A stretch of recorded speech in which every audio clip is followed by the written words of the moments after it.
Welcome back to In the Zone, broadcast here from the Rooftop Bar and Grill. I'm here with Russell Greene. Man, I thought I was going to get another girl, man. I can't believe that's because they're waiting on me outside, James Flames. You know how you get down, you know? God. How I get down? Oh, man. Well, I guess in a way I did get another girl because, you know, Russell, sometimes you can act a little, feminine a little bit whenever the Redskins lose. Man, get out of here, James Flames. Look, that's the most absurd thing you could ever say to me. Especially when, ever since the season started, I've talked about how incompetent, inept, and inconsistent the Redskins is, was, and never will be until something seriously changes in that organization. Wow. And what do you think that would be? What do you think is the key thing that needs to change? Well, there needs to be some changes in the administration. I mean, they haven't addressed the offensive line in 5 years, if not longer than that. And we've seen that whether it's Beck or Grossman, the protection scheme sucks. I will agree with you there. Sucks.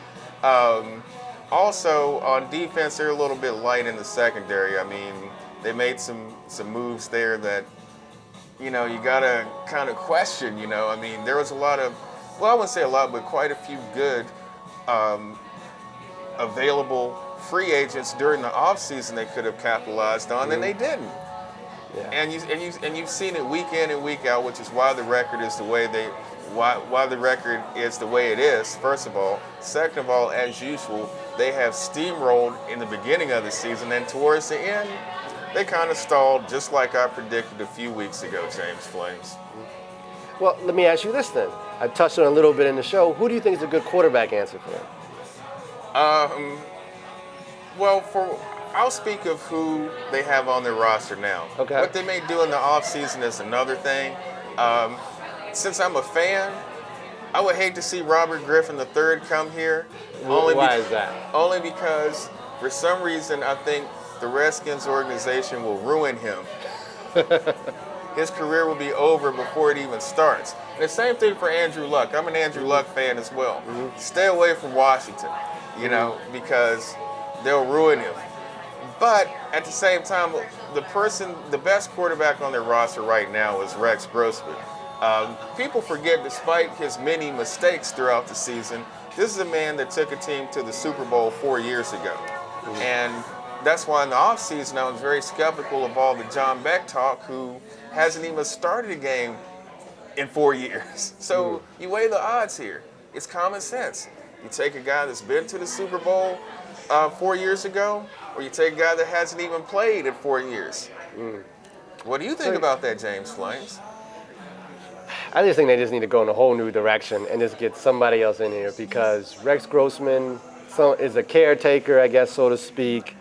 John Beck it's not going to happen.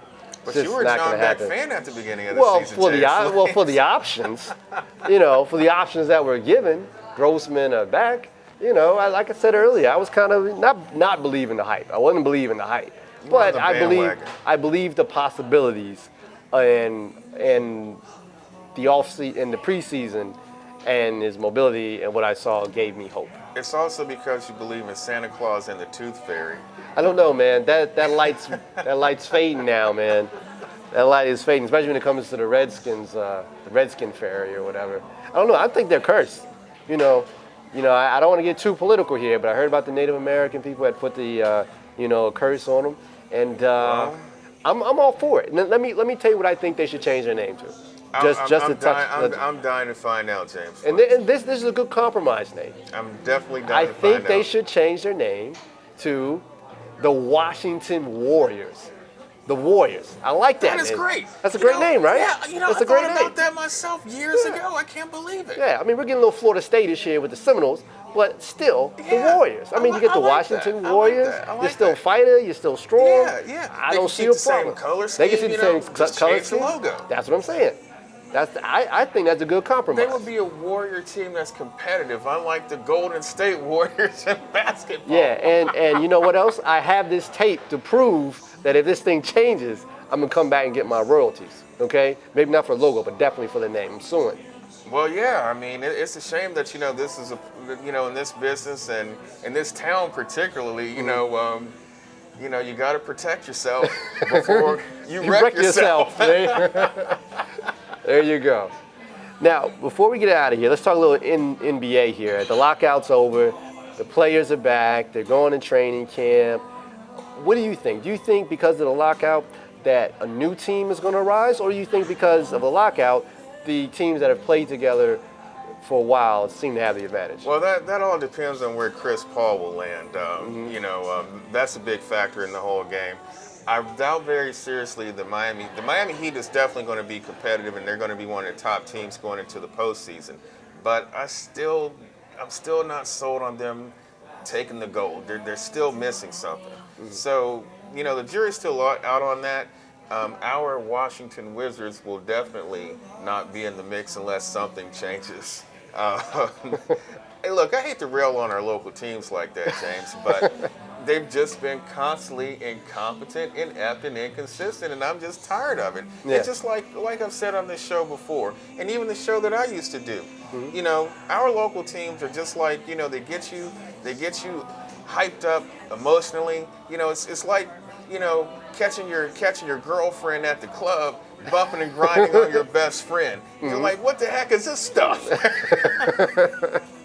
You know. Way to keep it real, Russell. Well, yeah, it's terrible. You know, I mean, the biggest emotional letdown that you'll ever experience, season in and season out, and it gets old. Actually, it is old. You know? Oh, people are throwing stuff at you, man.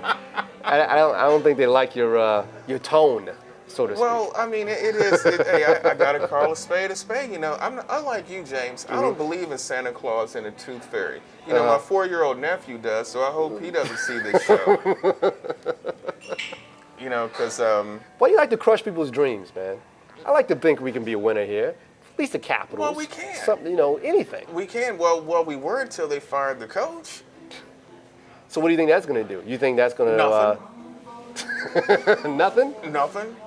You don't think that's going to maybe spark the team that No. do play out right? Look, they started out rough, okay, but this is a guy that's had them in the playoffs year in and year out for the past 3 or 4 years. The same thing when the Gizzards, as my uncle affectionately calls them, fired Eddie Jordan a couple years ago, and they haven't done squat since. And, okay, so what? Eddie wasn't getting us the goal, but he was getting us to the playoffs. What have we done since he's been gone? Absolutely nothing. Wow, Russell. You're just so enlightening, man, you know? Well, listen, I'm keeping it real, you know. And this is not a situation like on a show that used to be on Comedy Central where keeping it real is going to go wrong. Keeping it real is going to go right in this town. And if more people kept it real, then maybe we'll start winning again. And that goes for the Capitals, that goes for the Nationals, that goes for the Wizards, and that's for god darn sure going for the Redskins. And before we get you out of here, we'll get you out on a positive note. Okay. Which one of those teams do you think is going to win a title first? I would hope, and maybe this is me, you know, being influenced by you, James Flames, and starting to kind of believe in Santa Claus and the Tooth Fairy. But with Strasburg coming back, maybe the Washington Nationals. You think they're going to have a shot first? If Strasburg, you know, and we get and if we get just one more athlete on our roster that can actually put bats on balls, the Washington Nationals will be the team to watch. Okay. So you're going to record the Nationals as it looks as of today. As of today. The Nationals look like they could win Yes. a championship before the Capitals, Redskins, Wizards. Yes. You heard it here first on In the Zone. Well, thank you, Russell Greene. It's nice to have your company here this holiday season. This holiday season, you know, the hawk is out. Snow's not on the ground, but, you know, people are going to be partying down. That's good, Russell. I'm pretty sure you have turkey and ham and fried turkey and everything. And smoked turkey, smoked some turkey. lamb, deer meat, all that. No squirrel, though, I hope. No, not this time. But my West Virginia buddies will. And that is Russell Greene. Well, that's all the time we have today on In the Zone.